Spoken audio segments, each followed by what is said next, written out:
நம்முடைய உடம்பில் காற்று மூலப்பொருள் கெட்டு போயிருந்தால் அல்லது பாதிக்கப்பட்டு இருந்தால் ஒரு பக்கம் கடுமையான கேஸ் ப்ராப்ளம், வயிறு உப்புசம், மலச்சிக்கல் இதெல்லாம் இருக்கும்.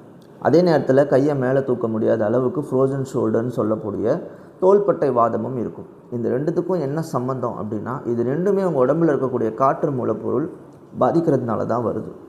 அக்குபஞ்சர் தத்துவப்படி காற்று மூலகத்துடைய ஆற்றல் பாதை நம்மளுடைய ஆட்காட்டி விரல், அதாவது இண்டெக்ஸ் ஃபிங்கரில் ஆரம்பித்து கையுடைய வெளிப்பக்கமாக தோள்பட்டை வழியாக போய் முகத்தில் முடியுது. பெருங்குடலும் நுரையீரலும் தான் இந்த காற்று மூலகத்துடைய உறுப்புகள்.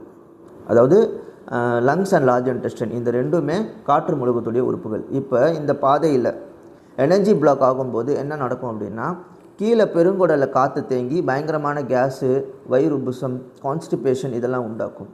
அதே காற்று வெளியேற முடியாமல் மேலே உங்கள் தோள்பட்டை மூட்டில் தேங்கி கடுமையான வலியையும் ஸ்டிஃப்னஸையும் கொடுத்து கையை தூக்க முடியாமல் பண்ணிடும். அடுத்து இந்த காற்று மூலம் ரொம்ப நாள் பிளாக் ஆகி இருந்தால் அது நேராக நம்ம உடம்புடைய அஸ்திவாரமான நீர் மூலகத்தை, வாட்டர் எலிமெண்ட்டை பாதிக்கும். இப்போ நீர் மூலகத்தை சார்ந்த உறுப்புகள் என்ன அப்படின்னா, சிறுநீரகம் மற்றும் சிறுநீர்ப்பை, அதாவது kidney and urinary bladder water எலிமெண்ட்டை சார்ந்த உறுப்புகள். உடம்பில் நீர் சத்து வறண்டு போகும்போது உங்களுக்கு பயங்கரமான உடம்பு சோர்வு, எக்ஸாஷன் இதெல்லாம் வரும். எவ்வளோ தூங்கினாலும் சோர்வு நீங்காது. அது மட்டும் கிடையாது, முக்கியமாக நைட் நேரத்தில் அடிக்கடி யூரின் போகிற ப்ராப்ளம் வரும். ஏன்னா சிறுநீர் பைக்கு அந்த சிறுநீரை தாங்கி பிடிக்கிற சக்தி குறைஞ்சிடும். இந்த நீர் மூலகத்துடைய பாதையை நம்மளுடைய கண்ணில் ஆரம்பித்து தலை வழியாக முதுகுத்தண்டு முழுசாக கவர் பண்ணி கால் வழியாக போய் சுண்டு வரலில் நம்மளுடைய காலுடைய சுண்டு வரலில் முடியுது.